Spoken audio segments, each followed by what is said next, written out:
Hey, what's going on, guys? Welcome back to the show. Texas Track Dad is here. Hey, we went out a couple of times, but we're back. We back again. We got Coach Sammy Dabbs. He's in the building today. All right, we're going to talk to him. Coach, can you hear me? All right, we're gonna try this one more time, guys. Before we do, we're gonna give quick shout outs again. Follow us on YouTube. Go ahead and subscribe to our YouTube page. You can follow us on Facebook, IG, and Twitter. Make sure you get there. Just type in Texas Track there, that'll get you there. All right. Shout out to my guys over there at Track Born also. If you're looking for any type of equipment, custom uniforms, anything dealing with track, guys, go there. He could get it done for you. Put in the discount code Texas Track Dad, and that'll get you going. All right. Let's bring in Coach right now. All right, Coach. We go try this again, Coach. We all right. Yeah, we gonna try to get out of here before midnight. We gonna try it again. But Coach, thanks for calling me. Appreciate your support. I know you probably tired of hearing me say that, but this is the third time. But I really do appreciate it. A little bit about Coach Dabbs, guys. He has 11 years experience coaching in D1. He coached at North Texas, Kentucky, Texas State. He's coming up on his 20-year mark also right now.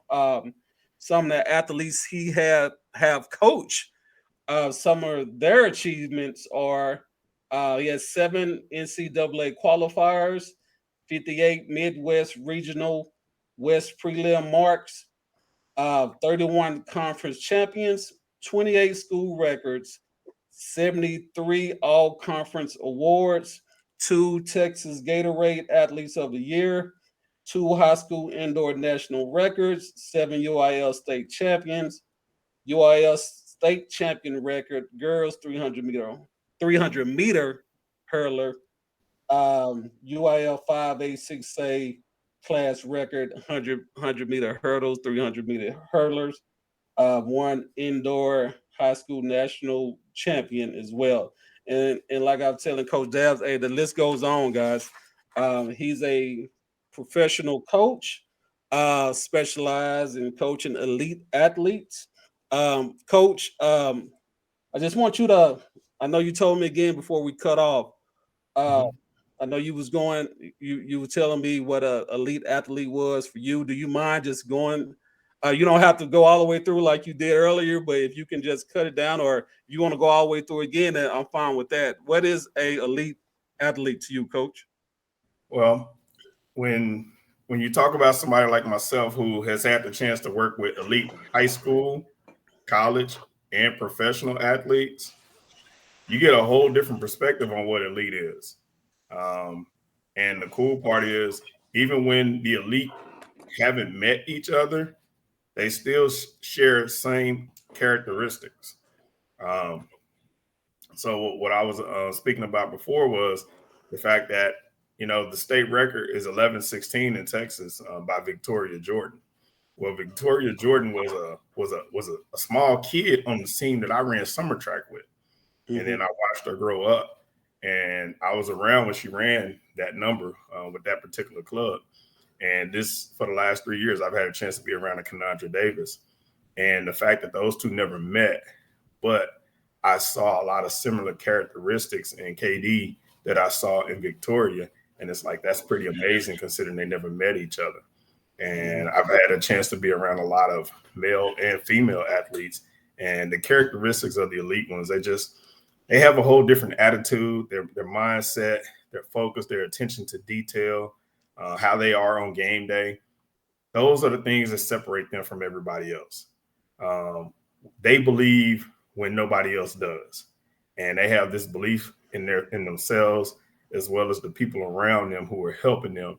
That it's just like if they can just get to the line, they got a shot. They don't ever feel like it's a competition that they don't have a shot to go into it with. And like I said, I've seen that whether it's male, female, high school, college, or pro, those characteristics just seem to just spread themselves all across the board.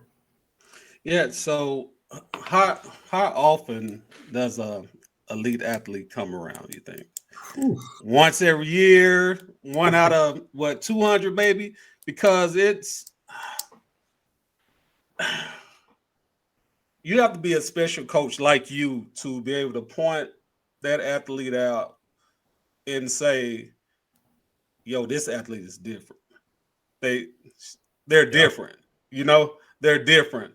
And like when you notice them, like right then, they might not be at that elite status, but here hey, this kid, they got something that could take them to the top. It's true. I know it's a rare occasion. I know it is. Well, what do you think? Once, maybe every 2 years? We talking about elite, like KD. Well, we talking about, yeah. So I've been blessed since I've been back in Dallas to work with some real high level elite kids. Mm-hmm. But when you talk about, let's say, the state of Texas, which is one of the top track states in the United States, we get good kids every year. But those special ones, you probably every 10 years, you get about 3 or 4 of those. And type of kids will leave their mark. So you talk about the Aldridge Baileys and the Victoria Jordans and the Kenandra Davises and the Tonia Marshalls and the Alexis Duncans. And I mean, these people are just Rosie Effiong. I mean, these people are special. They're not normal. They're not normal by no stretch of the imagination. And anybody who tries to say, well, this, that, and the other, it's like, no, those kids got a special, they got something special that goes along within them. But then also what takes them over the top is if they can get with a coach who understands how to bring that special stuff out of them. And I'll be honest, everybody gets in their feelings in regards to that stuff. But when you got elite high-level cars, a high-level car don't go to Goodyear to get worked on. Yeah, a high-level car got to go to a certain type of mechanic to be able to work on it. And, the people at Goodyear don't get mad because you don't bring your Maserati into their shop. Yeah, because they actually probably more scared and more intimidated to work on it than anything else. So, I said something in one of my clinics a couple of years ago. There are a lot of doctors, but there are very few surgeons. Because surgery and just being a regular doctor is 2 totally different things. And so a surgeon has to have stable hands. They got to be good under pressure. The precision of how they got to make cuts and stuff like that, those are really specific.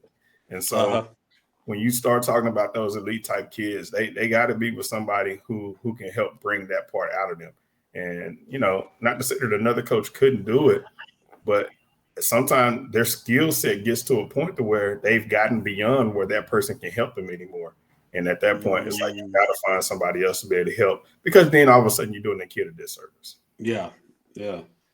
And Coach, I wrote down all those questions. I'm gonna be on this for a minute. You free to go whatever flow goes. We good. Yeah, because I have a question. Because I seen your video on Instagram when you was talking to KD, and she was talking about how. Now, did her high school coach bring you in to help with her?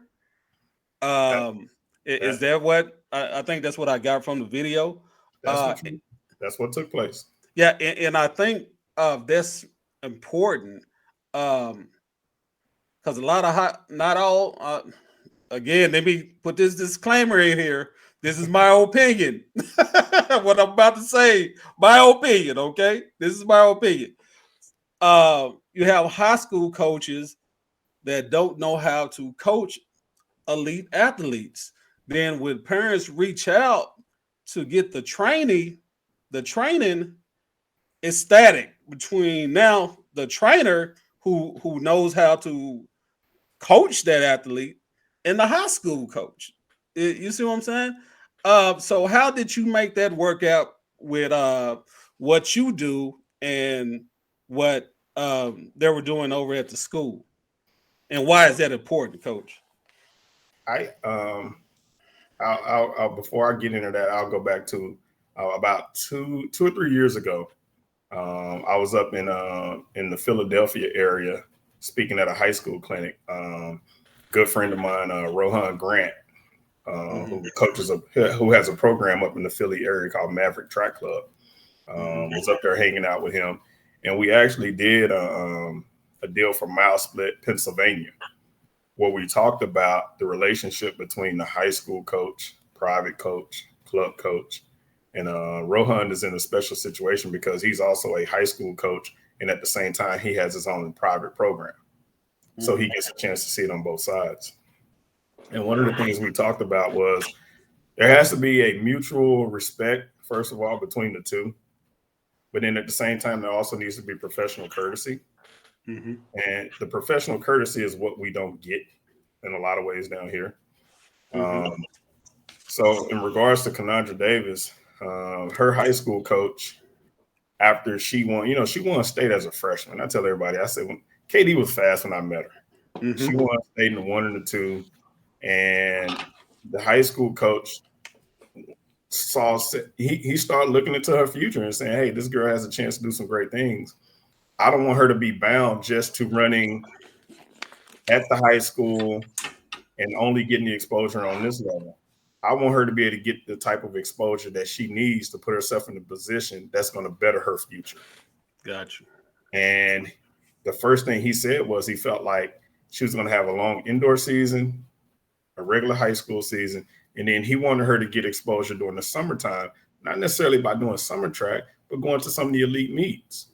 And that's another area of controversy for a lot of people, because I'm a big believer. Once you get to a certain status, summer track is no longer something that you participate in. Summer track is for people who are still developing and who need those opportunities to continue to grow and understand competition. Once you reach a certain point, summer track is no longer necessary for you. You need to be going out trying to make 17 and under teams, 19 and under teams, putting yourself in a position because you're not like everybody else. And you need to see competition that's not like everybody else. And so when we came in that year, my main thing was to help navigate a long season and play it out. And so that summer, at the end of her sophomore year, that year Trimble Tech moved from 5A to 6A. After the state meet was over with, we took some time down. At that time, she was still a participant with her summer track team. And the goal was trying to navigate all three together. And we knew for a fact we had been invited to run at the Brooks PR meet up in Seattle. And she had been invited to run at the Prefontaine meet, which was 2 weeks later. So I told Coach, I said, we don't need to run any races in state. And that kind of scared him because he was like, man, Coach, like she just ran a full indoor. She just ran a full outdoor season. She just ran at state. She ran 6A. She ran at the hardest region that you could run it. I mean, she ran 23-3 and got third and got the wild card to state. I mean, that was that hot. So we went to the Brooks PR meet. She ran 11:36, 11:38, got second, but it was a lifetime best. Then she came back 2 weeks later and she ran 11:43 and she won the Prefontaine meet at the Nike meet. And then at that point, it's like her summer was over. Well, what happened the next year? COVID hit. Yeah. And so had we not taken those opportunities and did things the way we did, we wouldn't have had a chance to showcase her talents and her abilities because there were no US 19 and under teams to make. So what she did as a sophomore running at those elite meets, she handled her business. And to be totally honest, she didn't have to do much. Just all she had to do this past year was just show fitness. We had some goals and some things we wanted to get done. But to be totally honest, once she got hurt, it was like, you know what, let's just focus on doing the best we can with what we got. And let's push, these goals are great goals, but at the end of the day, let's just make sure she's healthy. Gotcha. And so we managed that for the past 3 years. Yeah, and like I was saying, Coach, I think that's a big deal, because time after time I see, because I watch these kids run summer track, and when they go to high school, it's kind of like their performance go down. I don't know all the reason for that, but Well, I do think training, if you have elite status, I think the coaches should go with it. That's what I think. it's a catch-22, and I'm not going to put Yeah. I'll be honest, I'm not going to put all the blame on the high school coaches, because since I've been back, I've had a chance to meet and a lot of high school coaches, not only in the state of Texas but around the United States, Uh-huh. and a lot of them are very passionate about what they do. Oh yeah. Oh yeah. Oh yeah. The thing is, sometimes they're just not equipped, Yeah. Yeah. and at the same time, they sometimes they get a kid in that's different. And to be honest, that actually even happens sometime at the college level. Wow. You got some kids coming out of high school running numbers that are not normal to what incoming freshmen used to run. And those kids don't fit into quote unquote certain programs, or into the program that coach has set up, because sometimes those kids are coming in running numbers that coach may have projected that they would run their freshman year, and all of a sudden their senior year they ran past those numbers. Mm-hmm. And I've seen kids coming into college who are actually the fastest kid coming into that program that coach has ever had to coach. So that coach didn't recognize it and just thought, okay, well, just come into my program and do what you've been doing. This is how everybody else does it. And it's like, technically that kid is actually already beyond that. You need to give them something a little different. Yeah, yeah. And that's kind of what you see at the high school level. You got kids coming in as some freshmen and some sophomores who they're past some of the varsity kids already. And that's where some of the coaches, I'll be honest, that's a little bit of ego saying, well, you're a freshman, you got to wait your turn. Why? If I'm fast, I'm fast. Track don't discriminate. Yeah. I can understand if I'm a football player and I'm a freshman and I may not be physically developed enough to play the varsity level. Track, we don't got that. If you fast, you fast. Yeah, and like you say, the classes 2020, 24, 2025, 2023, the training is so much better now. These kids are, I just seen the 8th graders running legit like 11-8, So let me ask you this. So just say you're a high school coach. You get a freshman in, run 11-8 in 100. I'm talking about a legit 11-8 in 100. What's your decision on this kid? Are you going to stick this kid on 4x2, 4x1? Are you going to load them up with relays and try to get them to develop more? Or are you going to try to mix it up a little bit? You can do individuals and relays. How would you handle that, Coach? Well, are they really developing if they're on a relay? I don't think so. And I totally understand being a team player and all of that. At the end of the day, I'm going to sit down with that kid and let's have fun. First of all, I want you to do this because I want you to enjoy it. So let's have fun. At the same time, I think the first thing that kid and that coach and the parents need to sit down and say, okay, what are this kid's goals for the next 4 years? If they're really fast coming in as a freshman, let's find out what the goals are.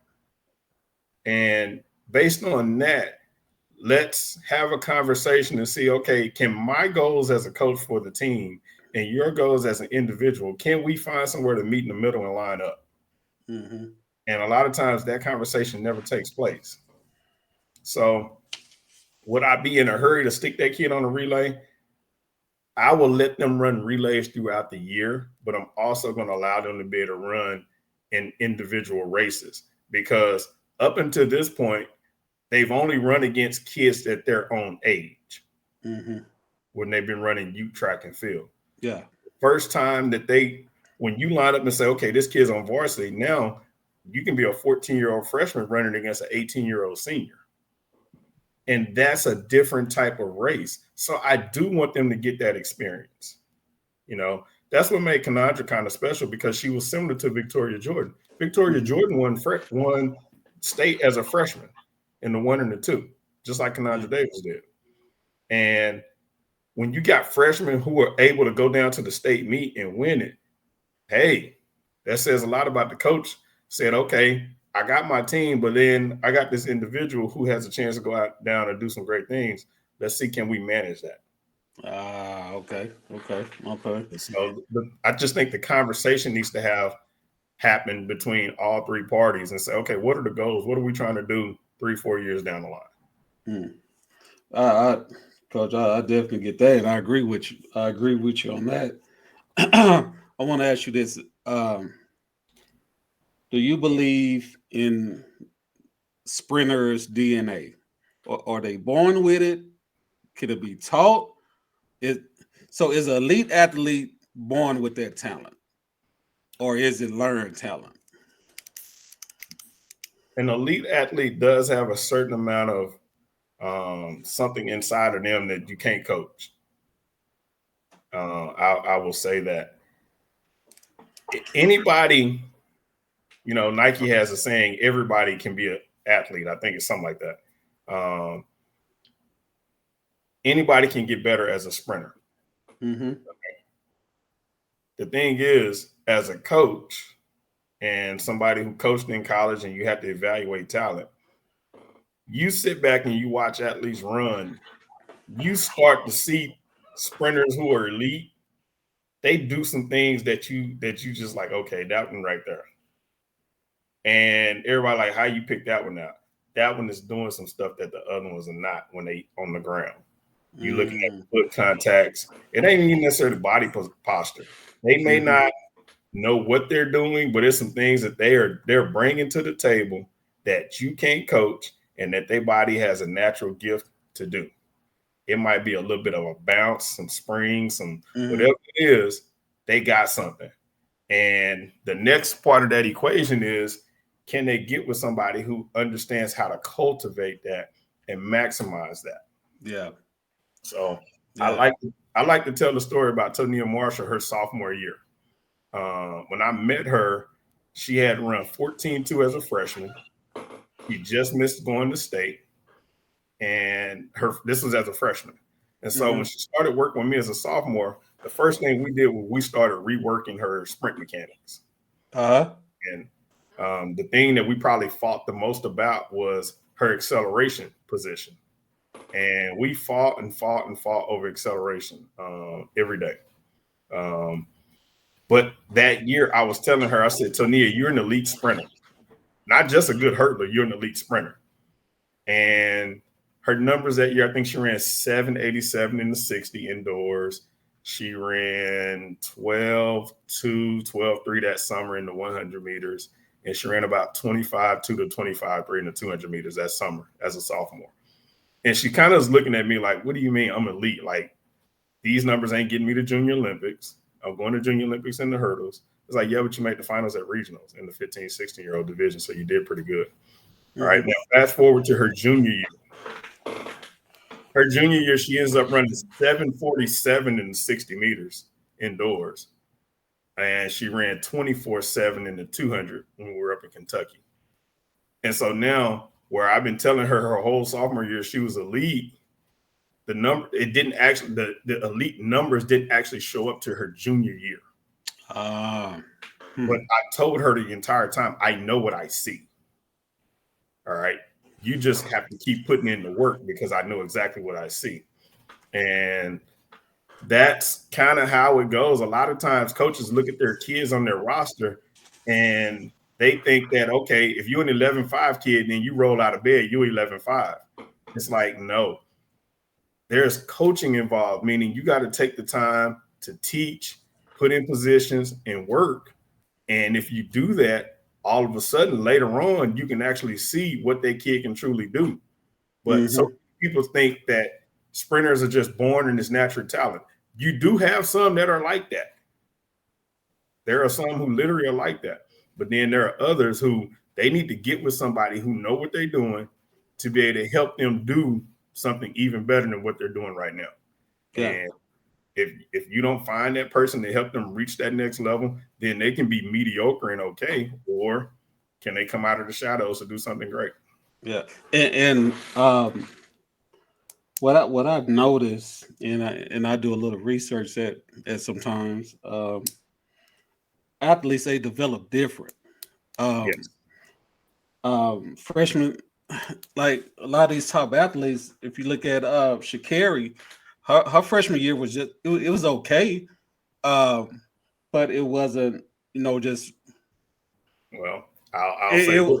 You yeah. didn't see you didn't see the 8th grade year. I didn't see the 8th grade year. I see the freshman year. See, Yeah, so when I don't know if she got hurt. Did she get hurt her freshman year or?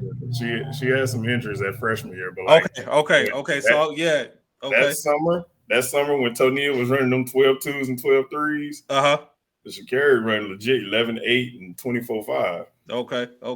I saw Yeah, it with my own eyes down in San Marcos. and Jasmine Montgomery. I took a look at Mhm. her freshman year, Yep. and she was okay, but man, like the end of that junior year, senior, she was killing it. she was killing it. And then you have, people who come in as freshmen like Mallard, and that's always running fast. I think it's important for coaches to be able to realize, hey, this kid is going to be good on down the line. So let's make sure we work them right instead of putting a lot of pressure on them. Hey, we need you to do this. We need you to do this. I think it's the development is very important, and every kid is different. Every single kid is different. So if the other part, if you listen to that conversation with Kanandra Davis, we talked about she was 11-4 and 23-4, and those are slightly windy marks her freshman year. And so when I met her, I told her, I said, my goal is this: as a sophomore, we want to run the numbers that you ran as a freshman windy. We want to run those numbers legit, no wind. I said, and so some people may say, well, she didn't get better. It's like, no, she did, because she ran the numbers without wind as a sophomore. So that was the goal her sophomore year. There were things that Kanandra Davis could not do in training until she was a senior. And from a physical standpoint, her body could not handle certain things. And so we did not do certain things her sophomore year or her junior year from a training standpoint, because she physically was not ready to do those things yet. And that's where a lot of coaches screw up on kids. They give the kids too much too soon instead of letting their body is speaking to you. You need to learn how to talk back to it and listen to it and say, okay, now this person is ready to receive this. I can't force feed it down their throat. Mm-hmm. And I see that happen a lot. Yeah, and so if a kid has just say they win state, right, in 100 in the 2, right, do they still run summer track, or they cut it in half? So summer track, you got about 5-6 practice meets before association, and then you have regionals, and you have JOs. So you have this elite athlete that really killed it during high school season. Do you cut that summer in half, or you still getting this work? You going to every practice meet, and because I'm thinking that might overdo it. I'm picking and choosing our spots. I'm picking and choosing our spots, and I've had various athletes who was like, okay, you can do the Junior Olympic stuff, but if you at that high level, we're gonna run in some invitational meets. We're gonna go to New Balance. We're gonna go try to make a team, and if we don't make a team, by the time you get to the end of June, early July, your summer might be over with. And I got you. Just let you rest, because yeah. If they ran a full indoor season, and if you ran at the 5A and 6A level, that district, area, regional, state, those 4 track meets, that was a gauntlet. So, it's kind of like I tell football coaches who coach track. The kid just proved how tough they was because they just ran in championship level track meets for 5 to 6 weeks. Why do they need to come out and prove how much tougher they are in the summertime? Yeah. Let's get they're still a body that's growing and maturing. Let's give them a break. Gotcha. And I tell football coaches, if a kid actually played in Texas, they proved how tough they was. Why do I need now, when I bring them out to the football field, when I bring them out the track, I need to prove how tough they are on the track? Now, it's like they just went through six months of Texas high school football. and the playoffs. So it's more so egos in a lot of ways than it is the whole quote unquote what's best for the kid. Gotcha. Let's get on hurdlers a little bit. I know that's your thing right there. That's your thing right there. So, what does it take to be a good hurdler? Is it with me not knowing anything about hurdling at all? Is it gymnasts? Do they make the best hurdlers? Do you have to be able to jump higher? Do you have to be more focused? What makes a good hurdler, coach? What makes a good hurdler? You know, it's so many different factors that go into it because you have short hurdles and you have long hurdles. And then, you have the rare breed of people who can actually do well at both. The thing about hurdlers is you got to be fearless. They need to be fast, which is a lot of times you go look back in the day, if you weren't fast enough to be on the 4x1, hey, you go over there and mess with them hurdles.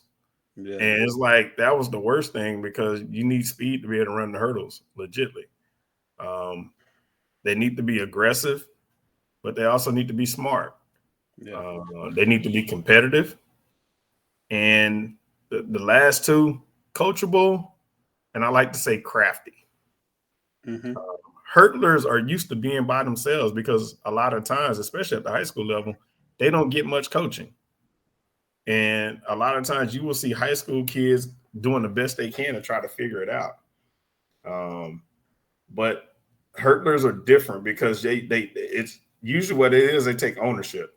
One of my club coach worked with me growing up. He's now a boys coach at Skyline, Coach Ross, Rayford Ross. He was like, man, hurdles is a skill. He said everybody need to have a skill. And he said that was just kind of how he approached it. He said hurdles is a skill. And you find those characteristics. I think it's so cool when I'm at like the Olympic trials or the US championships. And I get a chance to look around. And this year was even more special because I'm warming up for the Olympic trial final, and I got Sydney McLaughlin right here. And I'm like, I'm coaching against you in 2021 in the Olympic trials final, but I coached against you in 2017 in your last high school race. Yeah. I'm watching Grant Holloway and Tonia Marshall both broke high school national records on the same day in high school. And now in 2021, they're both trying out for the Olympic team. I'm looking at Anna Cockrell, who I've been coaching against Anna Cockrell since 2014 or sooner than that. And, she makes the Olympic team this year. I've seen these people grow up. And there are certain characteristics that you watch from a competitiveness, from a fearlessness standpoint, that ability just going out there and just, a lot more people would know about Anna Cockrell if it wasn't for Sydney McLaughlin back in high school. Because believe it or not, people forget Anna Cockrell ran 55 seconds and made the semifinals of the 400 hurdles in 2016 at the Olympic trials. But a lot of people don't know that. They don't, again. So that type of stuff. So those characteristics for a hurdler, man, it's that fearlessness, that competitiveness. They all want it. I think one of the most fearless competitors we've seen in Texas is Alexis Duncan. She was short, but man, she didn't let, her size, that didn't bother you. I think she was a 4 or 5-time state champion, 100 and 300 hurdles. And Alexa's going to line up and run against anybody on any day.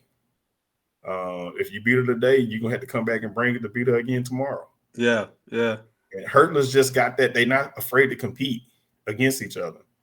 You'll get 5 hurdlers and they're going to line up 5 days a week. And you might get 5 different winners. Yeah. Because they're just that competitive. Yeah, that hurdling is something, Coach. How how do you prepare them for the fall? Because is it safe to say every hurler they gonna fall at least one time in their career? Do you is that is that Well, safe to say? What what, do you tell them? what our hurdle coaches like to say is, you're not a hurdler until you fall. So funny this year. So after the Olympic trials, Aldrich Bailey, who we converted to a 400 hurdler, goes over to Europe, and he's running the Diamond League circuit against. Uh-huh. He's running the Diamond League circuit against Christian Warholm, and that's his first Diamond League race. He excited. He's in Monaco, and he's like, "Man, coach, it's nice out here." And I go to, I think me and Coach Harrison, his name Cal, we went to a restaurant to go eat lunch after workout, and we watching the race on TV. And Bailey's looking good, and my man get the hurdle 8, and that foot caught that hurdle, and that was it. So he goes down in a Diamond League meet on TV. And so probably about 15. I mean, AJ would not waste time. 10, 15 minutes later, my phone rang. He like, "Man, coach." I was like, "Hey, you a hurdler now, dude. You finally feel." So he took his first fall on national TV in a Diamond League race. So that was pretty cool. But, other ones, I mean, for a first-year hurdler, I don't think he ever fell in practice. So to have that first fall happen like that is crazy. But, yeah, I've seen it. I got video of Tamia falling her freshman year when she was home for Christmas working with Milan Young. It's just part of it, man. It's part of it. Yeah, I guess it's one of them things where, like, hey, go ahead and lick your wounds. We got to get back at it. If you're not serious, we got to, hey, come on. But that's the key. Get back at it. They get back up. If they don't get back up, like as a coach, you just waiting to see. Yeah. Like, are you waiting for me to come over here and help you up? Yeah. Are you looking around, or are you going to get up yourself? And then if you get up, how long is it going to take you before you go over a hurdle again? And I'm going to tell you, like, so Tania Marshall, one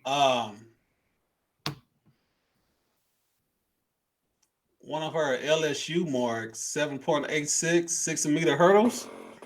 Yep. That's rolling. that is rolling. 100-meter hurdles, 12.66. That's, and like you say, that's sprinter. Yeah. And do you think some coaches make the wrong decision about putting this kid in hurdles versus building them up as a sprinter? I'll be honest. The two can cohabitate and live together. And that the mistake that most coaches make is when they have really good hurdlers, they don't let them sprint. That's the mistake. If you got a really good hurdler, let them sprint. We've seen too many examples of it. Coaching Samantha Gonzalez, she has the state record in the 300 hurdles at 40.81 in 2015. She went to the University of Miami. If you take the 300 hurdles away from Samantha, she ran 779, 24.58 indoors, and 54.6 indoors. She still would have went to Miami with those numbers as a sprinter. So Nia ran 747. The average LSU sprinter coming in as a freshman is running 74s out of high school in the 60 meters. She still could have got the LSU with her 60-meter numbers. You look at Grant Holloway. Grant Holloway won the NCAA meet in the 60 meters as well as the 60 hurdles. Sydney McLaughlin showed this year. Allison Felix had the greatest training partner in practice because she had a person in Sydney who could have made the Olympic team in the 400 or the 200 if you took the hurdles away. And I think it helped her prepare to get ready for the Olympic trials by having somebody like that to run with in practice. Now I'm not there. I don't know if they actually worked out together. I'm just assuming that they did. But you take the hurdles away, man, and a lot you will see hurdlers hold their own as sprinters, all up and down the board. I think when the last meet I went to this year, we're up in Memphis for a meet, and I saw Devin Allen run 20.5 in the 200. So you got to give hurdlers they just do. They can sprint just as well. Coaches do hurdlers a disservice by not allowing them to sprint. 2018, I had a young lady who made it into the Hall of Fame at UNT. Her last conference track meet, she won the conference meet in the 100 meters, the 200 meters, the 100 hurdles, and ran a leg on my 4x1. The last conference I coached in when I was at Texas State, I worked with a guy, Tim Young, who won the conference meet in the 100 meters at 10:28. He got second in the 200 meters at 20.9. He won the hurdles in 13.8, and he long jumped 24/7, and he ran a leg on the 4x1. And we got second. So, I mean, hurdlers, if you got a hurdler, they like a Swiss Army knife. They can do whatever you need on that day. You just got to make sure you have them prepared to get to the line. And so a lot of high schools, they actually are doing their teams this service when they don't allow the hurdlers to actually sprint. And why is that? Is the hurlers, you think they just put them in their own category? Hey, that's all y'all gonna do is they put that label on them. Hey, you're a hurler. That's what you go do. No matter what. In a lot of ways, it's ignorance. And I'm not calling the coaches ignorant. They just don't know. They do not realize that if this athlete can run these things over the hurdles, that they can go that fast without them. Which is one of my big arguments now when I'm doing my clinics and stuff like that. I'm letting coaches know, it's like, hey, these hurdlers need to sprint. If you don't allow these hurdlers to sprint, then they're not going to get better, first of all, in the hurdles. But then two, you need to be able to give them some additional options when they get to college. His last SEC meet, she scored in the 60 dash and the 60 hurdles. And you need to have that ability. As a hurdler, it's great to have that one event, but you need to have something else. She was a great first leg on LSU's 4x1 the last two complete seasons. And so you go out there and you look at, a lot of those hurdlers you see who are in the finals at the NCAA meet, you'll find them on the 4x1. And based on which conference they in, you'll see them out there doing other stuff. I think the young lady from Baylor this past year who won the indoor national meet, Nugent, I think she ran like 11-1, if I'm not mistaken, this past year. And that was as a freshman.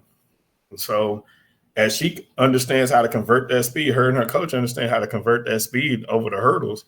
I mean, it wouldn't be shocking at all to see her get into the 1250 to 1240s in the next year or so. Man. So let me ask you this. Have this ever been done? I think I looked it up a while back. And I believe a female athlete did this, or a male. I can't remember. It was a while back. But can a person be a hurdler and a sprinter on the same elite level, like professional? Just say they go to Olympic trials. Just say they run 100 meter dash and 100 meter hurlers. Have you ever seen an athlete be able to do both? You have athletes who have the ability to do both. But when you get to the professional level, look at it from this standpoint. Most people have one job that they do for a living, that they go and they get a paycheck and they pay their bills. So when you get to be a professional athlete, you're getting paid to do a job. That job is whatever that main event that you participate in. So you want to put your focus and your efforts there. Now you can do some off events. There ain't no problem doing the off events, but your focus and your emphasis are going to be in that. But you've seen it before. I mean, like 2016, a great example is Ashley Spencer, who she made the final in the open 400 meters. And then she came back and made the finals and made the team in the actual 400 hurdles. That was a great job by her and her coach, Tanja. To make the finals, so she was able to be in the relay pool, and then she came back, like I say, and made the actual 400 hurdle team, and then she went to Rio and she medaled in the 400 hurdles. So you've seen it. Angelo Taylor, he actually attempted the 400 flat and 400 hurdle double. But one of the people who actually did it and did it well for a real long time was Terrence Trammell. Terrence Trammell would, in the 60 meters and the 60 hurdles, especially indoors, handle both of those well. And if Terrence Trammell, a lot of people didn't want to see Terrence Trammell in the flat 100 meters. He did great in the 110 hurdles and was an Olympian and medaled and all that. But in the flat 100 meters, Terrence Trammell, nobody want to mess with him. And to be totally honest, the one guy they don't want to see line up in the 100 meters on the men's side right now is Grant Holloway. Really? Don't nobody he can go up. Dude. When I saw Grant run the open 60 in college, and I remember the next time I saw Miles, I was like, wow. Really? Yeah, nobody want to see Grant line up in the 100 meters. So just say like on a high school level, who's gonna make that decision? Because off the top of my head, I can think of an athlete right now, Gabrielle Goodgames, right? She's coming in as a freshman, Duncanville High School, right? She's a good sprinter. She's a good hurler. So, who's gonna make that decision? Hey, I want her. She needs to just focus on hurling. I think that's gonna be her ticket. Or I think she's gonna be a sprinter. Who's gonna make that? Is it gonna be the select coach? It's gonna be the parents. It's gonna be the high school coach. What do you think? I think that's just a conversation that everybody sits down and discusses. So the first thing is saying, okay, let's find your one main event. All right. And once you find your one main event, the thing is you have like 6 or 7 meets before you get to the district meet. So you don't necessarily have to hurdle every week. You can run some open sprint races. You can put the athlete on some relays. But at some point, decisions do have to be made for what's in the best interest of the team. And I totally get that.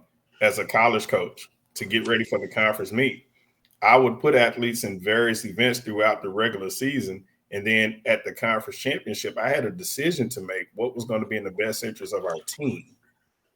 And when I made those decisions, if the kid didn't necessarily agree with that, then me and that particular athlete had to sit down and say, hey, this is what we're doing. This is why we're doing it. This is how we're doing it.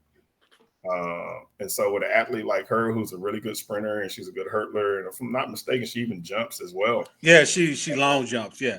So shout out to Jump Smart, Texas. Yes. So now I'm thinking about the NBA load management, because just because you can doesn't mean you should.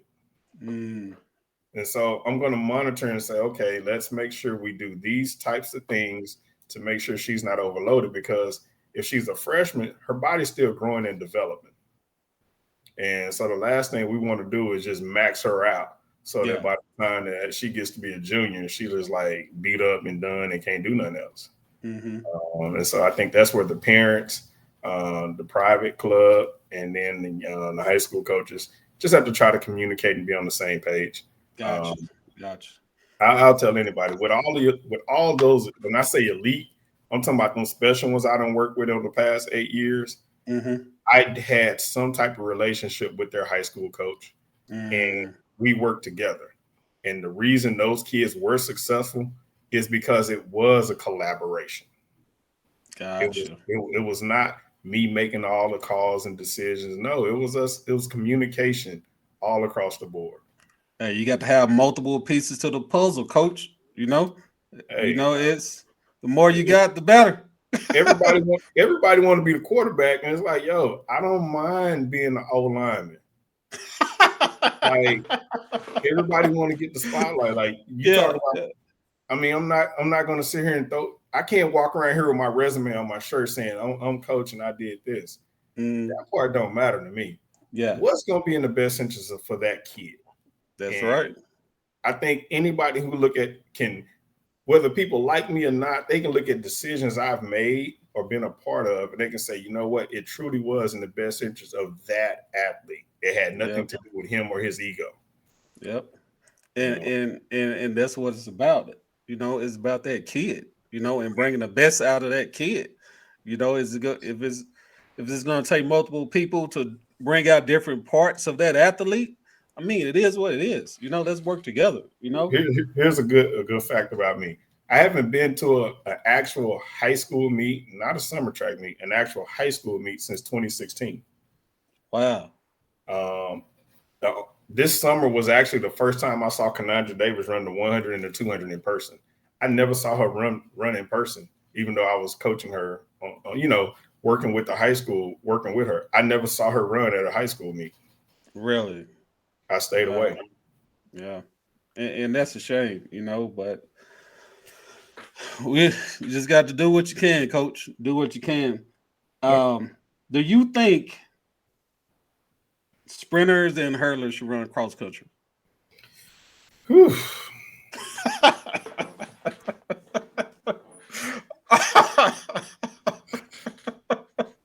And so I know that's a rough one right there. You know what? This is a history lesson.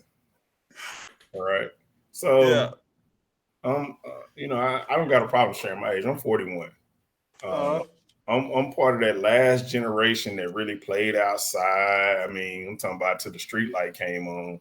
Like, you let us out in the house in the morning and we weren't coming back in because we got told, yo, you either going in or you out. Yeah. Get that water hose out there in the back. So you fast forward 20 years later, kids didn't grow up or not growing up the way that we did. So there are a lot of things from a developmental standpoint that the kids of today aren't developing and growing up and having. So we rode bikes all day. We played outside all day. We ran, we jumped, we did all this stuff. Now, if you take all that stuff we did from playing growing up and you apply it to sports, we were developing sound foundational skills and developing athletic principles that when we got to a certain age and started playing sports, our bodies were physically developed and ready to go to do stuff.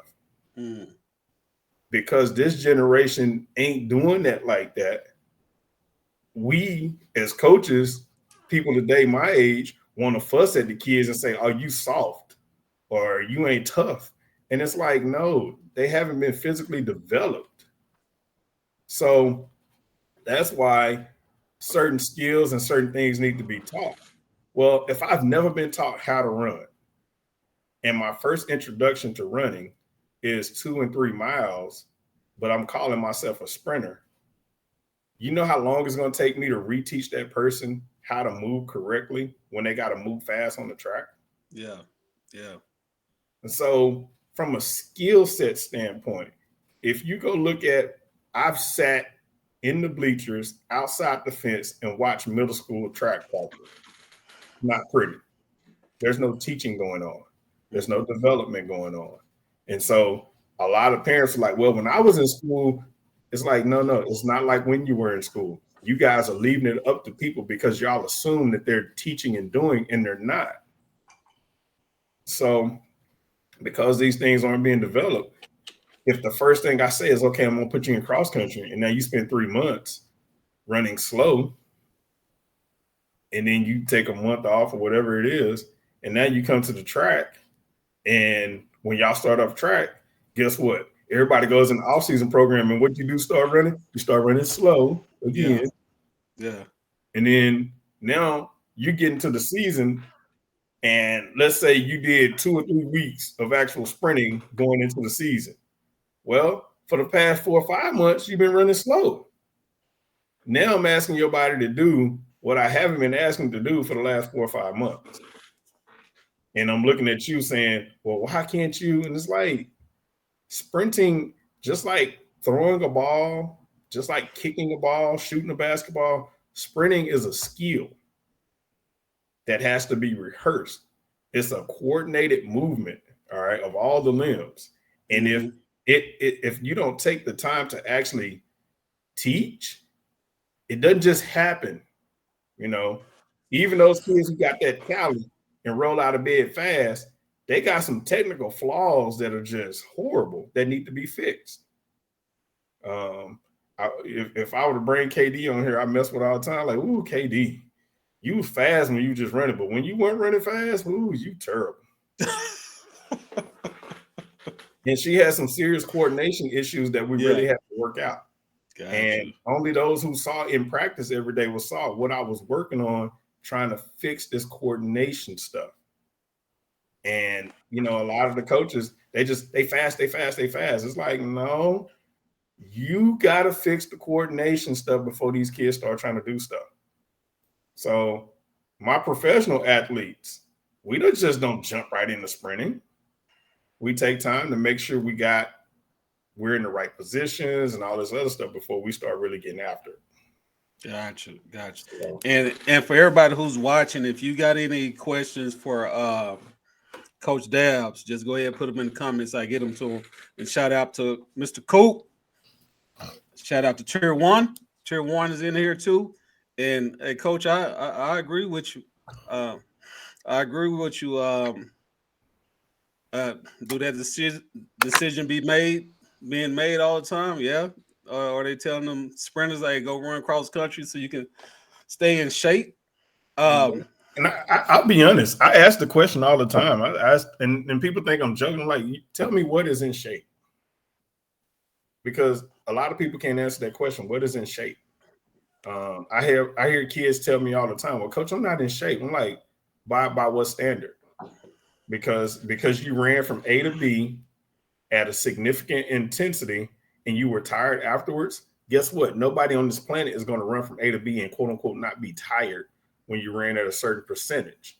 All right. Mm-hmm. What shows what type of shape you're in is if you're given the proper amount of rest, can you come back and replicate that same performance in a similar fashion?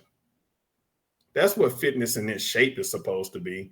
And I cringe when sometimes my kids come tell me some of the workouts that they do at school, because the reality is some of those workouts, I ain't gonna say some, a lot of those workouts, the people I had who made it to the Olympic trials couldn't do. And I got high school kids who don't even have the same characteristics of the people I have who went to the Olympic trials. But because we have, you know, some folks out here, this one's saying, I don't blame the coaches. It's just like, I just feel like they haven't been educated the right way. Yeah. So they're doing the best they can with what they got. But I just wish some of them would explore some better options so that they could benefit their kids a lot better. Yeah. Yeah. And I do think some select coaches try to reach out to the high school coach and be like, hey, that kid don't need to be running, don't need to be in cross country. They might need to be doing some fall training. Then like the school coaches, they might be stuck in their ways too. You know, I mean, and that's where I said I'm going to be an advocate. So that's where about 4 years ago, I started coming up with the I do a series in the fall, off-season series. Mm-hmm. And I've had about anywhere from 20 to 30 coaches here in the Dallas area attend these clinics. And we actually go down the line of fall training, because I tell them, I say, you guys have an off-season program. We need to know something else we can do in the off-season outside of running bleachers and running miles and running repeat 400s. Yeah. There's a whole lot of other things that we can do. And I will get anywhere, like I say, from 20 to 30 coaches sit down at these clinics, and you start seeing ideas being shared. You start seeing, hey, I coach down here on this side of 20. Well, I coach up here on this side of 121. And them two totally different worlds. But all of a sudden, the coaches start talking and realize, hey, we dealing with the same problems. Yeah. And it's been pretty cool to see those coaches connect, because once they connect, then all of a sudden they start to see, okay, we can share some stuff amongst each other. And so I like the fact that I've been able to bring a small community of coaches together to at least help them out. And, you know, I appreciate the coaches who DM me on Twitter or Instagram and ask questions and stuff like that, because it's like that shows, okay, they're like I say, it's a lot of people I've seen out here who are willing to try to get better. Yeah. Sometimes they just don't know exactly what resource to go to. This is we have a comment from Mr. Cooper, short here. Says trying to talk to other coaches about their workouts is like pulling teeth. You know you what, agree though? with that, Coach? Because people ask the wrong questions. If you don't ask the right question, then you won't get the right answer. So anybody who wants to get information from me, if you don't phrase the question right, I don't know how to give you an answer that's going to be beneficial to you. So people ask me when they see me on social media and they put some of the stuff I post, hey, Coach, what's the spacing? When in reality, it had nothing to do with the spacing. The first question should have been, what are you working on? Yeah. They will see stuff and think, okay, he got wickets out there, so he must be going fast. It's like, not really. I could be working on positions and not even going fast. So I can give you the spacing, but what is it that you're trying to accomplish? Because that exercise may not accomplish what you're trying to get done. And so a lot of people don't ask the right questions. When you're talking about workouts, what time of year are we in? What type of kids do you have? You know, I've seen kids, well, I got these workouts from this college coach. Okay.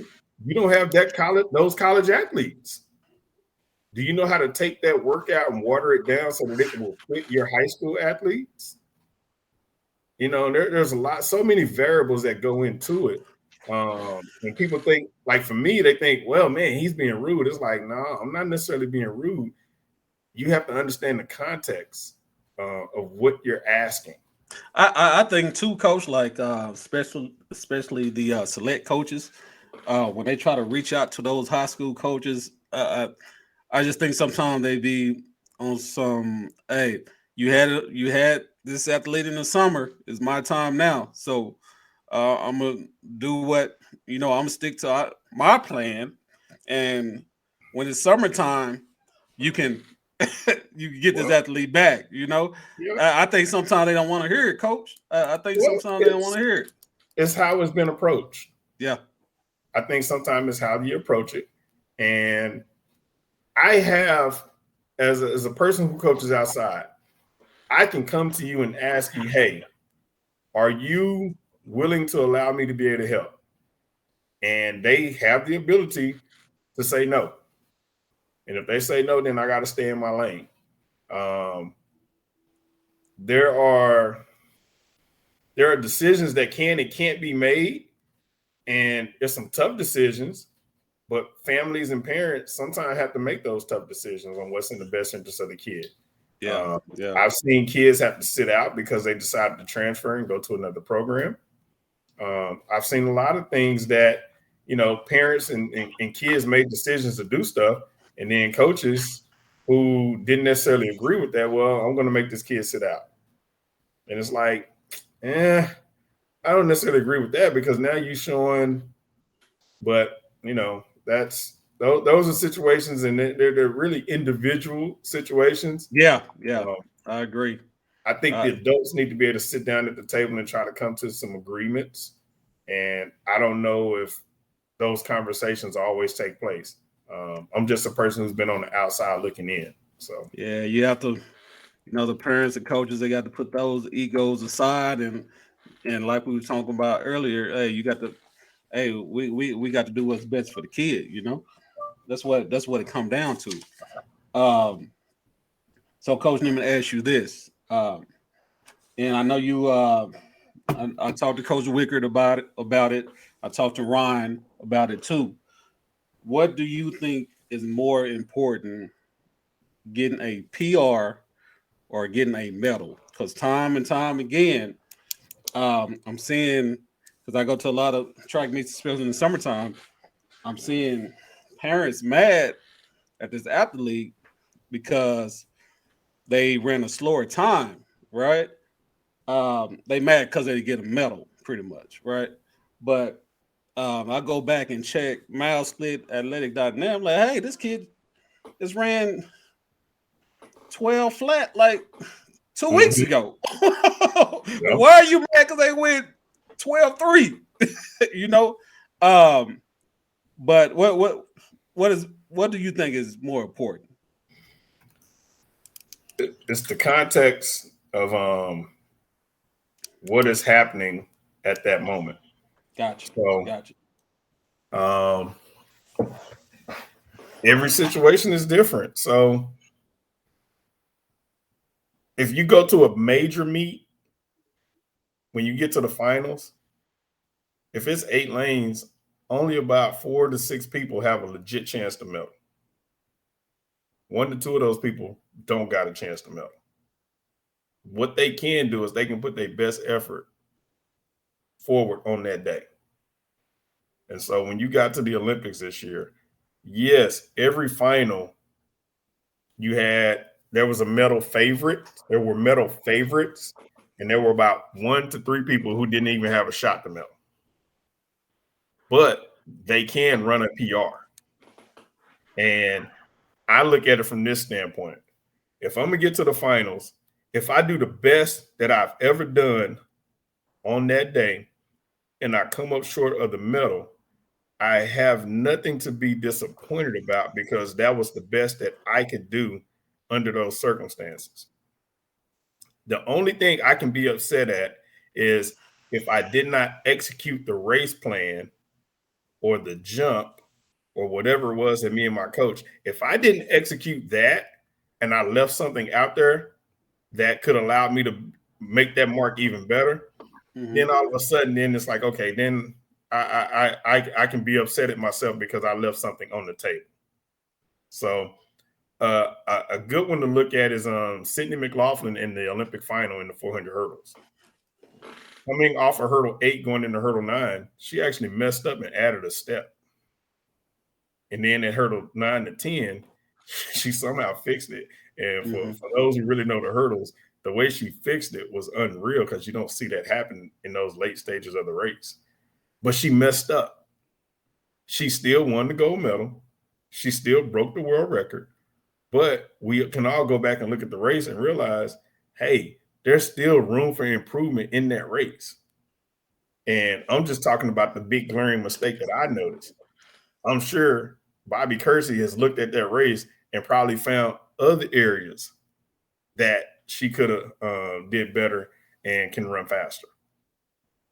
So that's just how it works in those regards, man. At the Olympic trials, Bianca Bookman semifinals ran lifetime best. If we were going to make the Olympic team, we was going to have to run another lifetime best and probably drop it by at least 2 seconds. Was it possible? Yeah. Was it likely on that day? Hey, we don't know. But at the same time, am I proud of her for making it to the finals at the Olympic trials and running a PR at the Olympic trials? Heck yeah. Because it started off as almost 30-some ladies, and we were one of the 8 that made the final. So you got to look at it in the context of your athlete. Yeah.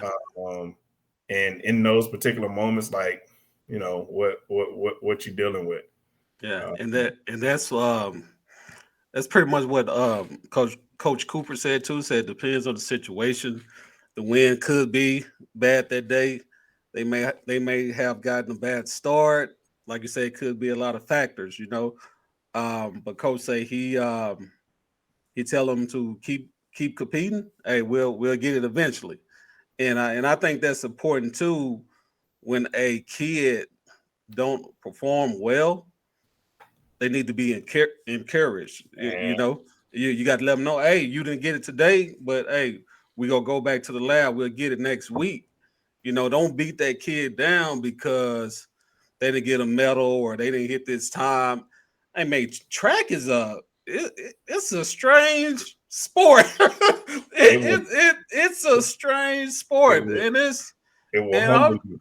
Yeah, it will, because I'm just like, you never every year a kid would just pop out of nowhere, just smoking everybody. I'm like, where did this kid come from?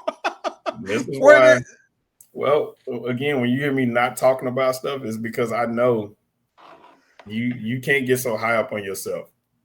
You can't, as a coach, you can't go into the track meet with your accomplishments and say, I did this, because it don't matter. Your kid got to be able to line up and do stuff. So I like that about our sport. And at the same time, I deal with parents just like everybody else.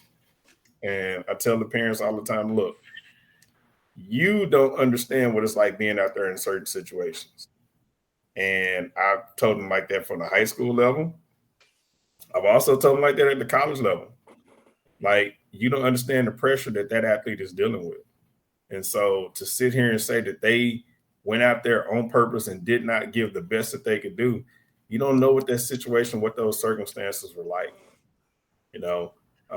This year I had being at the Olympic trials, it was probably one of the weirdest experiences that I've had this year, because it was so many different emotions, because this time people that I love were heavily involved in making the team in different events. And you feel all the emotions of what it's like being in situations like that, where in the past I didn't. So at the Olympic trials, athletes I was affiliated with who had legit chances to make the team: Marquise Goodwin, Tonia Marshall, Aldridge Bailey, Deonka Bookman. That right there is like crazy. But these are people that I actually know personally, work with, love them to death. And to see what each one of them went through, they all have their own story from the Olympic trials. To say they went to Eugene, Oregon, and didn't do the best that they could under those circumstances is insane. It's crazy insane. So that's where people on the outside is like, they talk about all of a sudden, it's easy to make those critical decisions when you're on the couch or you behind a screen or something like that. When you actually living in that moment, man, you look at that stuff totally different. Gotcha. Hey, Coach, I got a question from Coach Cooper, and I also got a statement from Coach Wickert with Tier 1. Coach Wickert said also coaches owning their part they could improve on as well to set that kid up even better.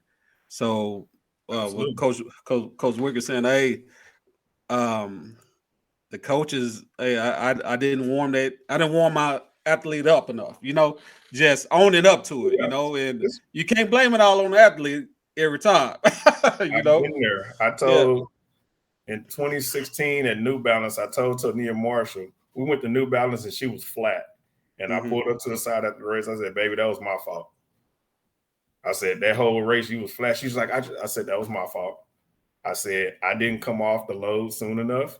I said, your legs are still heavy. I said, but I promise you, when we get to California and at the 19 and under trials, you're going to be fine. 19 under trials prelims, she ran 13:07. And at New Balance, she ran 13:30 and got fit. Really? 13:07 was her second fastest time. But I told her, hey, that's on me. And a lot of coaches don't take that type of responsibility in dealing with their athletes. It's like, you got to be able to tell your athlete when you screwed up as an adult. They need that. They need that to help them go back out there and have a free mind to go compete again. So no, it's definitely needed at all levels. Gotcha. What does it say? Ask Coach Dabbs. When the kid goes out, gets a huge PR every week. Attempt to help them maintain and avoid the pressure put on them by family, fans, teammates. Your first thing I tell that kid to do is get the hell off social media. And if you go listen to that talk on Instagram with KD will tell you she shut her Twitter down because it was too much. People trying to get at her. So once you PR, the coach needs to sit down with the athlete and the family and be like, look, once you start getting to a real high level, you're not going to PR every time you go out and run. I mean, the reality is this. Usain Bolt ran 9:58 one time. He wasn't going to run 9:5 every time he stepped on the track after that. He only ran it one time. And really, he didn't get into the 9.6s a whole lot after that. He was more so 9.7, 9.8. So when you start looking at it, I mean, Christian Warholm just ran 45.9. Is he ever going to touch 45.9 ever again? We don't know. But that's going to be real hard to replicate that situation and those circumstances again for him to do that. And that's where coaching, sitting athletes down and saying, hey, look at this thing. Let's be really good about race execution, understanding, handling our anxiety, and making sure that, okay, we may not necessarily run at our PR every time we step on the track, but we're going to do the things we got to do from an execution standpoint to make sure we get a W. Because you still should be able to beat everybody else, or you should be able to do these types of things. And that's just being real with the athlete. Getting the parent to understand, hey, PR in every week is not possible. Like, you keep PR and all of a sudden that kid going to be tapped out. It's just those certain things it's just not possible. I mean, I saw when you hadn't reached close to what your potential is, you can see 3 and 4 PRs in a season. But once you start getting closer and closer to that elite number, it don't happen like that no more. It just don't. Yeah, Coach, those PRs, they come unexpected to the athletes, I believe, and to the parents, the coaches, everybody. Because if you look at the professionals, when they have them huge PRs, they look at their clock and like, whoa, what just happened? When a professional athlete PR, dude, you talk about, yo, ain't nothing like being at the trials and you see a PR because you see the coaches. Yeah. And the coaches is just like the little kids back there watching their monitor, because it's like, you don't know what all went in to get that PR. Yeah. That was some work. And you talk about that PR might have been 0.03. Mm-hmm. That small. But you have no idea the amount of work that went in to get that extra 0.03. Wow. And, you know, with the high school kids, I love the kids because when you see them go out in PR and get better, it's like they start believing in themselves. And once they start believing in themselves, then as a coach, you can almost step out the way because now they got their confidence up. Mm-hmm. So, like, I think with Kenandra Davis, like this past year, I like her level of maturity because once she hurt her hamstring, she stopped looking at trying to PR. She focused on getting healthy.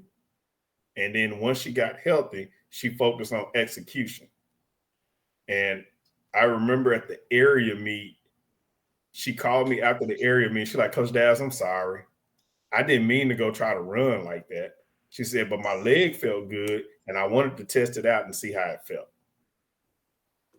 And I was like, KD, you made a decision that you as an athlete, you can make that decision. I can't make that decision as a coach. Mm-hmm. I remember by the time she got the regionals, her confidence and her ability to go fast again had come back because of the therapy and stuff she had done. And then she went to regionals, and it was like, hey, we ain't seen that Kenandra Davis all year. And, you know, she was in the process of getting back healthy. By the time she got to state, she was like, okay, I don't think we necessarily thought she was going to PR necessarily, but we were just hoping that she could get through those races healthy. Yeah. And the numbers that she was able to run at the state meet, I'll be honest, for me, it caught me off guard. I wasn't expecting it. Wow. I was not expecting it because I knew the severity of the hamstring injury that she had sustained 3-4 weeks earlier. So yeah, Coach Wickard, he also said focus on being better than your average and becoming more consistent. You know, so pretty much getting every track meet, try to get a little bit better. Since we're on PR, let me ask you this right now: if an athlete, let's stick with high school right now on this. If an athlete PR at their meet, what's the recovery after that PR? Do you run them again the next week, or do we recover the next weekend and we'll pick it back up the week after that? It depends on how big the PR is. It really does depend on how big the PR. If you drop like a big PR, let's say if it's a 100-meter person and they drop 2/10 off a PR, yeah, you might need to sit them down and watch a little bit, and you need to ask questions. You got to ask certain questions because when they hit certain levels, you be shocked at what they actually go through. And I think a lot of coaches don't pay that attention. Recovery is the most important piece, especially with the kids. And everybody think, well, they kids, they got energy. It's like, no, their nervous system can get jacked up and wrecked just like an adult. Wow. And in 2015, Tonia ran 13:27 to win Texas Relays, came off the track and was in the 100 final. And she was just like, I feel jittery. And I was like, what you mean? She's like, I feel like, and she couldn't describe it. And then she ran the 100. She ran the 100 off adrenaline. Well, when she came back from Texas Relays, and people will hear this and think, Sammy, you whatever. It took her about 2 weeks to recover from those races. The only reason she got through the district meet is because she was just that much better than everybody else. But it took her body really almost 2 weeks to recover from the races at Texas Relays that year. Wow. And when we went to New Balance her senior year, when she ran the prelim and ran 8:16, I was like, how you feeling? She was like, I'm good. But then we came back the next day and she broke the national record in the semifinal, went 8:08. And I remember she cooled down and I was like, how you feeling? She was like, remember Texas Relays? I said, yeah. She's like, I kind of feel like that. And at that point, I'm like, I'm cussing now. At that point, I'm like, dang it, we got to find them. Yeah, so, yeah. I remember, I think there's a Subway right next to the Armory. We walked next to the Armory. We sat down, and I was able to, we talked and sat down for about 45 minutes, and we didn't talk about track. And it helped her everything just kind of come all the way down. When we came back in the stadium, I think we warmed up for 2 hours to get ready for the race. And everybody's like, what did you do in 2 hours? She jogged, she sat down. She got up and stretched and moved at her own. Like, we literally had a gradual build-up of everything to get ready for the final. And by the time we got back to being on the track and in her spikes, everything was just moving like it needed to be. But had we just not handled and let her come all the way down from that high and then gradually build it back up, we probably would have been flat for the final and probably wouldn't have broke the national record or won that race. Wow. And a lot of coaches hadn't been in these types of situations. So they don't understand how to prepare for it. And I feel like that's where when I'm coaching high school kids, I cheat. It's almost cheating because I've coached at the college level and at the professional level. I mean, at the same time I was coaching Tonia that year, I did end up at the Olympic trials that year coaching somebody to the semifinals in the 100 hurdles. And the previous year, I had coached somebody to the finals of the 100 hurdles. So you start understanding how to let these anxieties come all the way down and then slowly build back up. A friend of mine who was a psychologist actually explained to me what I actually did. And I didn't know what I was doing from a medical standpoint. I just knew that for that athlete, they needed to be able to calm down, get all the way down to full recover, and then slowly, gradually build back up. And I'm just going, based on what I feel as a coach. And it's important for the coach to pay attention and know their athlete and know, hey, I think you had enough. All right, you had enough this week. You're done. Okay. We got to recover. We got to get healthy. We'll come back. We'll do it again. Danielle White in 2016 was another one. I did the same thing for her. She ran 23.9 in the prelims at A&M the first week of January, and I didn't let her run the final. We went to Arkansas the next week. She ran 23.7 in the prelim at Arkansas. I didn't let her run the final. And people was like, well, you taking up spots from other kids and this and this and this. I'm like, look, this athlete is not in shape enough to come back and run another race at that level. And I'm looking at them physically, she ain't got it. Yeah. So I'm not going to let her go out here and do something to get hurt in January. Mm-hmm. So, no, I've done it plenty of times for the kids. Yeah, coaches really got to pay attention to that. What recruitment? Cause we about to get out here a little bit, y'all. But this is some good talk right here. What advice can you give to, just say, incoming freshmen on college recruitment? Should they be focused on that now? Should they be reaching out? Well, should they be making a list of the colleges they want to go to, or what should be their focus point coming in as a high school athlete? But what do you think? What advice can you give us on recruitment right now? Well, number one, if you run fast, they're gonna find you. That's the same thing. Hey, everybody, Coach Wicker said that, right? Hey, everybody I talked to said that. That's number one. Number two, everybody, a lot of these kids and their parents, they have these Power 5 dreams. And everybody is not Power 5. And you talked about, I think you listed, I had from 2008 to 2013, I had 7 NCAA qualifiers. Well, really, the 4 years at UNT and the 1 year at Texas State. So in those 5 seasons, I had 7 NCAA qualifiers. Those are mid-major programs where I coach kids to the NCAA championships.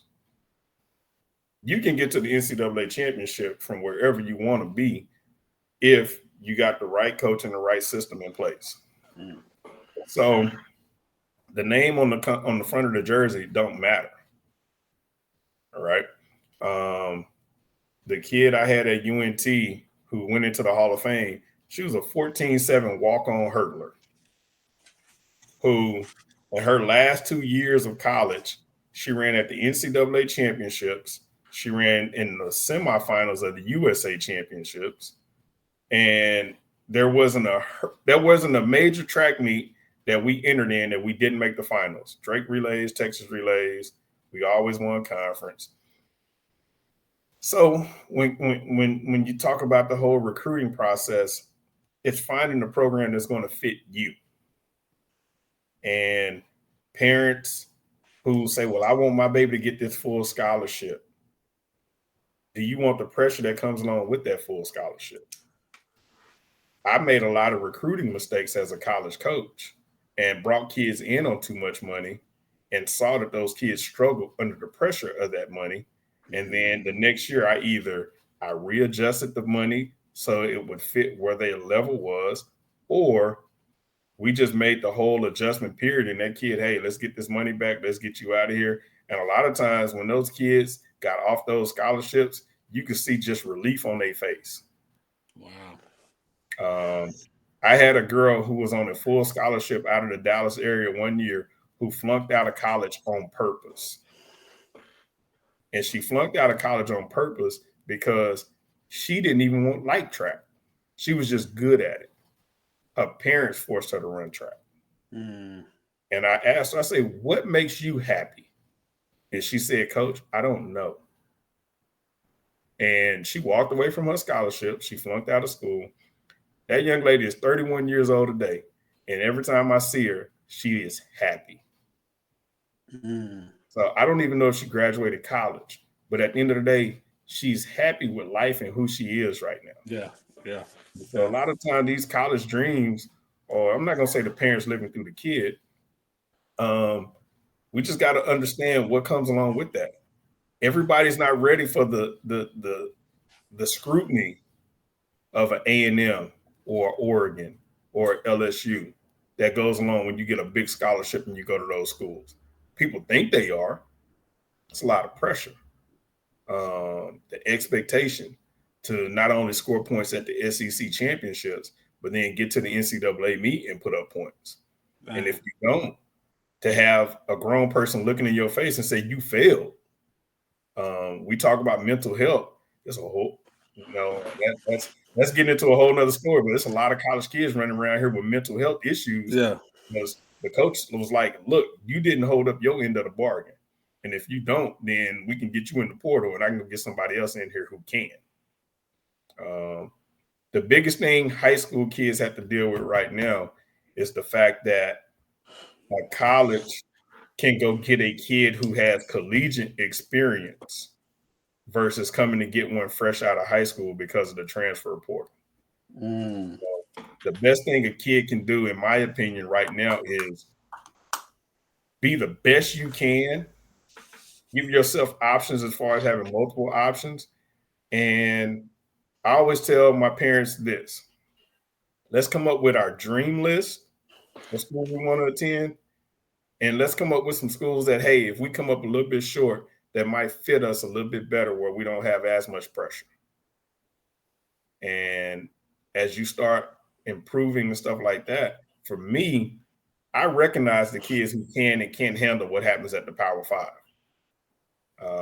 I probably in 8 years, I know I've been able to help almost 50 to 60 plus kids go to college. Maybe 25% of those are at the Power Five type programs. That's it. 25%. The rest of them, they're at mid-major type programs.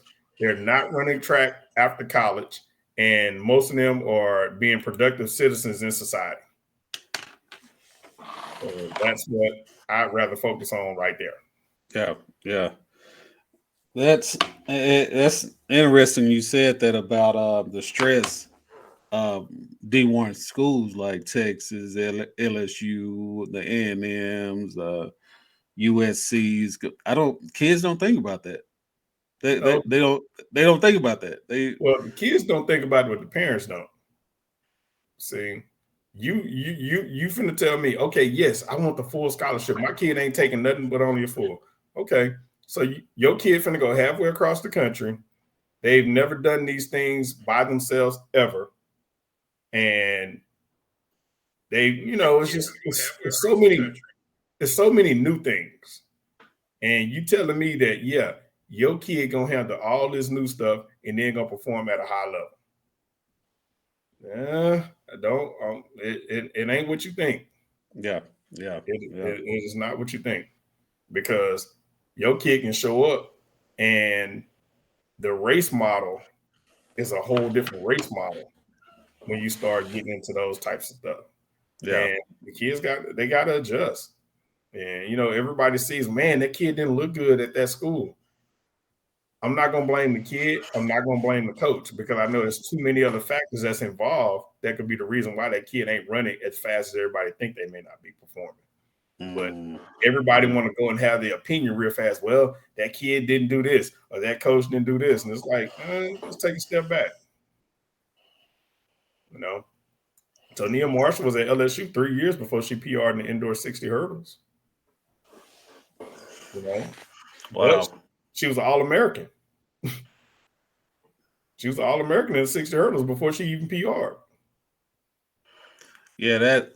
Because that parents they really need to sit down and explain to their kids, hey, if you want to get this level, you need to put in the work, and these are the things that is gonna happen while you're at that school. This is the expectation.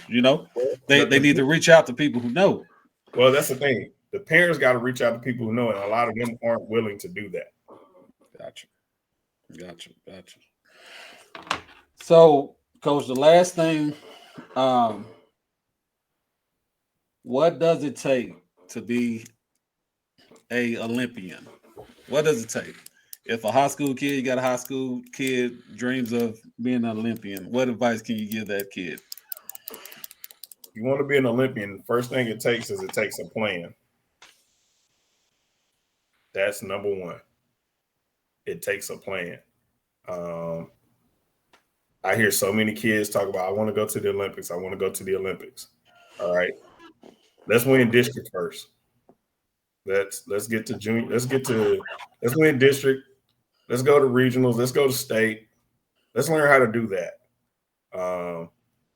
Let's go go try to make a U.S. team, 17 and under, 19 and under.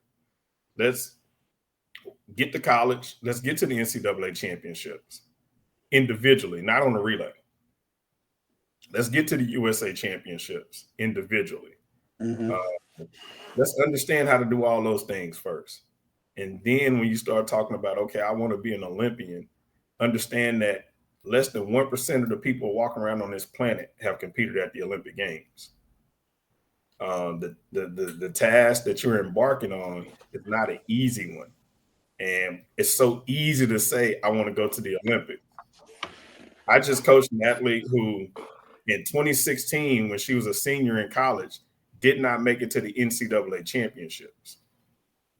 5 years later, she ran and made it to the semifinals at the Olympic Games. That was a plan that was put in place, a 4-year plan that started in 2016 after she finished school to set her up to go to the Olympic Games. And we had goals and things that we had to accomplish each year to stay on track to put ourselves in a position to get to the Olympic Games. So when they came out with the qualifications and say, hey, this is what it takes to get to the Olympics, me as a coach had to come up and say, okay, what's going to be the best route? What's my plan A? What's my plan B? We came up short on plan A and we got into the Olympics on plan B. But at every time she was worried, she would look at me and she would see me not worried, because it's like my plan B, I've been working on it the whole time. So it takes that, I go on social media and everybody posts their kid running at a track meet, doing well or doing in practice. And then somebody comment under, oh, that baby going to be at the Olympics. Stop it. Stop putting pressure on the kids like that. And people say, oh, it don't mean like this. Like, no, you don't understand. And I've seen kids come to college. Well, they say, I got to go to the Olympics. It's like, no, baby, no, you don't. Just get this education and do the best you can on the track. Because, again, less than 1% of the people walking around here make it to the Olympics. I'm blessed and fortunate that I was able to actually coach somebody to the actual Olympic Games. And you talk about, this was my second Olympic trials that I've been at. It's not the easiest thing to do. I've been around, in my 20 years of coaching, I've been around at least that I personally coach only about maybe 5 or 6 people who I knew for a fact had the talent and the ability to actually get to an Olympics in 20 years. And by working with high school athletes now, I get a chance to see those type of people who have it. And it's like, just because you have the talent and ability, you still got to have the mindset and the want to. It's a lot. Yeah, yeah. And I know I was talking to Coach Wickert, and he was saying a lot of those professional athletes are, they work full-time jobs.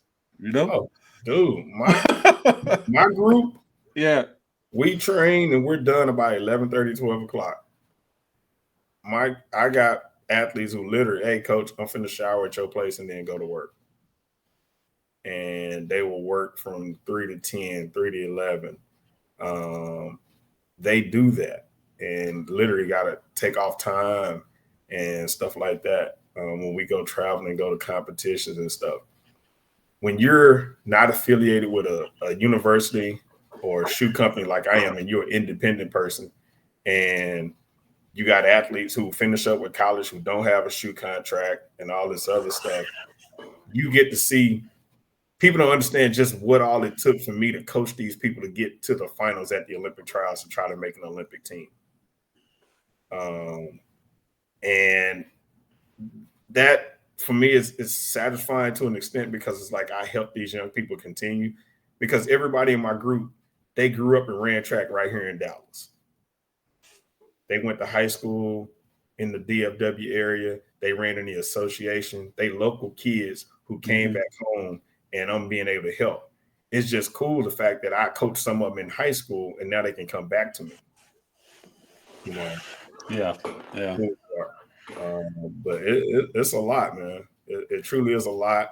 I love the high school athletes that I get a chance to work with, but then at the same time, I like when I'm out here seeing like it's so many coaches who are doing it the right way. Yeah, yeah.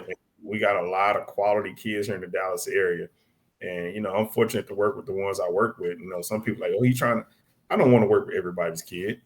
I just want to help the ones out that I can. Mm-hmm.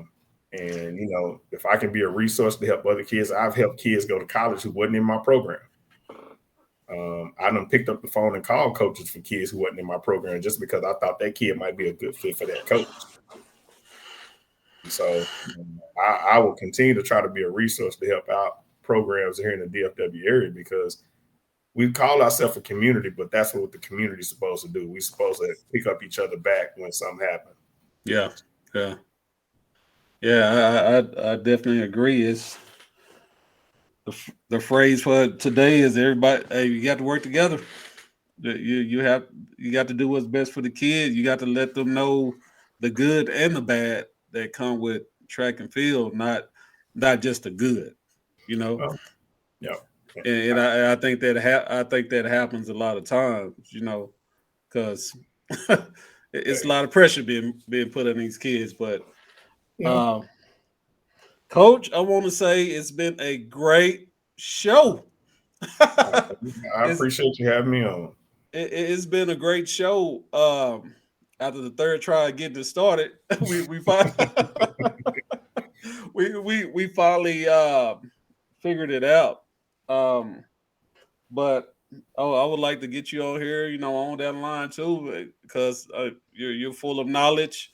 You've been there. You know what it takes, and I want to help get that word out, to the parents, because some of them don't know, Coach. Some of them don't know. They don't know. No, and it's put like this. I'm doing the community a disservice if I don't share. I mean, again, I'm from the Dallas area. I tell people, I say, hey, I went to Pinkston High School. I'm from right here in DFW. I went to UNT to run track in college. I mean, so I grew up in and around here. The stuff I know about the sport from the local Dallas area is just, I was an okay athlete who was around some really good ones. And I've been fortunate to have good coaches who invested in me. And it's like, I got to get that back. That's what's up, Coach. And to all the coaches who's watching this, hey, y'all keep doing a good job getting those athletes' lives. Talk to the parents. Hey, I know them parents, they can be headaches sometimes. I coached Little League football back in the day, but track is it's on a whole nother level too. So I know how it is. I know how it is, and I definitely appreciate all the coaches, trainers. I appreciate what y'all do because y'all do take a part in that athlete's life. They look up to y'all, and I'm telling you, it's appreciated. And that's coming from a parent with athlete. Coach Cooper said, Coach Dabbs, hey, awesome job. Awesome job. Man, appreciate it. Hey guys, we gonna get out of here. Y'all know I go to bed at 8:15. It's almost 7 o'clock. Y'all know that. Y'all know I'm supposed to be in the bed right now. But hey guys, thanks again for watching. Make sure y'all go to our YouTube page. Y'all smash that subscribe button. Guys, you can go on there. You can rewatch this video. We have some more videos on there as well. Go to Twitter, IG, Facebook. You can put in Texas Track Dad. It's going to pull up. It's going to pull up. Make sure you follow me on there as well. Coach Dabbs, I appreciate you. I appreciate the love and support. Hey man, continue doing what you do because it's parents like you who invest in kids, but also invest in the sport that we need that type of support. So man, keep doing what you do. Appreciate that big time. And just look forward to actually, hopefully we can get a chance to meet in person soon. We will. We will. All right. Thank you, Coach. All right, man. You have a good one. All right. You too.